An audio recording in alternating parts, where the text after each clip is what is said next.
Assalamu alaikum and welcome to Shiba's English Studio. Today our topic is present perfect tense. From today we are going to start present perfect tense. This is our part 1. First see the formula. What is the formula for the present perfect tense? This is subject. Auxiliaries are has and have.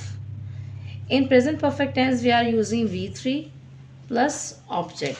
अच्छा, अब यहाँ पे देखिए दो auxiliaries है, has भी है और हैव भी है, और V3 यूज़ कर रहे हैं, यानी कि हम थर्ड फॉर्म यानी कि participle form, past participle form. V3 is the past participle form. ये हमारी जो है पास्ट पार्टिसिपल फॉर्म कहलाती है V3. S is for subject once again, यानी कि काम करने वाला. O इज़ फॉर ऑब्जेक्ट, यानी कि जिस पर काम किया जाए. V इज़ द वर्ब, यानी कि एनी एक्शन, कोई भी काम. ये हमारे पास हैज़ और हैव ऑक्सिलरीज हैं. अब देखिए दो ऑक्सिलरीज हैं, तो कहाँ हैज़ यूज़ करेंगे, कहाँ हैव यूज़ करेंगे. With singular auxiliary, with singular subjects use has, with plural subjects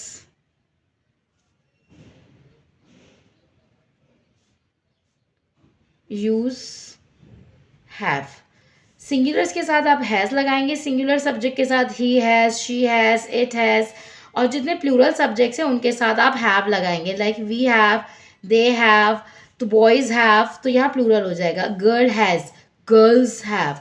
अब आई और यू, आपको पता है आई और यू, आई सिंगुलर है मगर we always use with I,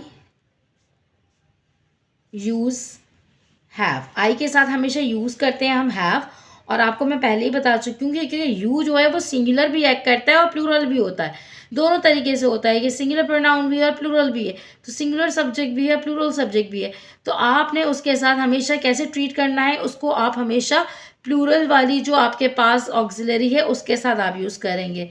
with you, use have, उसके साथ भी आप क्या यूज़ करेंगे, हैव यूज़ करेंगे. The formula for the present perfect tense is subject, has have, third form of verb and object. यानी कि हम इसके अंदर थर्ड फॉर्म यूज़ कर रहे हैं. जितने भी परफेक्ट टेंसेस करेंगे उन सब में हम कौन सा फॉर्म ऑफ वर्ब यूज़ करेंगे, third form of verb V3 use करेंगे.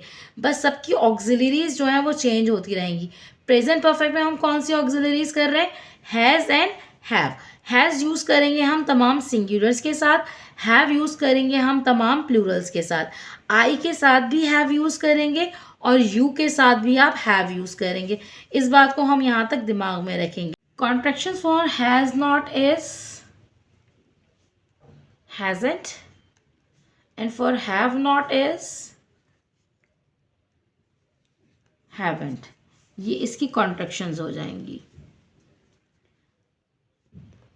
जब आप इसके ऑक्सिलरी यूज़ करेंगे नॉट के साथ, तो हैज़ नॉट नेगेटिव बनाने के लिए, और हैव नॉट हो जाएगा आपका जब आप प्लूरल सब्जेक्ट के साथ बात करेंगे. और इन दोनों की हैज़ नॉट की क्या कॉन्ट्रैक्शन है, हैज़ नॉट, और हैव नॉट की कॉन्ट्रैक्शन क्या हो जाएगी, हैव नॉट. यानी कि इसको आप हैवेंट पढ़ते हैं, उसको आप हैजेंट पढ़ते हैं. ये इसकी कॉन्ट्रैक्शंस हो जाएंगी. Take care of yourself, like, subscribe and share.